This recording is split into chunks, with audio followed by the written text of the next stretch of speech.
হ্যাঁ, কি বলবি বন্ধু? বন্ধু বল। শোন না, আমার মা না খুব অসুস্থ, তাকে ইমার্জেন্সি ডাক্তার দেখানো লাগবে। তুই আমাকে কিছু টাকা ধার দে, না হলে তোমার মাকে বাঁচাতে পারবো না। প্লিজ, আমি তোকে 1 মাসের ভিতরে তোর টাকা ফেরত দিয়ে দেবো, কথা দিচ্ছি। আরে কি বলবো বন্ধু বল। টাকা ধার দে। আমার কাছে একটা টাকাও নেই। আমার ঘরে বর্তমানে বাজারটা নেব এমন টাকাও আমার কাছে নেই। আমার কাছে থাকলে তোর ঠিকই দিতাম বন্ধু, তুই কিছু মনে করিস না। আমার কাছে ওকে, সমস্যা নাই, লাগবে না টাকা, আমি কোনো রকম একটা ব্যবস্থা করে নেব, সমস্যা নেই। ওই যে ভাই, ওই ভাই, একটু শুনবেন ভাই, একটু শুনেন।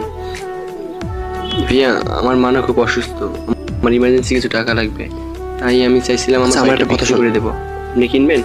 আমার একটা কথা শোনা গেল। তোর আবার কি হয়েছে? আচ্ছা শোন, তোর বাসাটা তো আমার বাসার সাথেই, বল। এখন তুই যদি বাসাটা বিক্রি করে দেওয়ার কথা বলা যায় অন্য আপনার মানুষ সাথে, চলে আসবে। আর আমার বাসাটা তো ছোট, তুই জানিসই। তাই আমি চাইছিলাম তোর বাসাটা কিনে আমার বাসা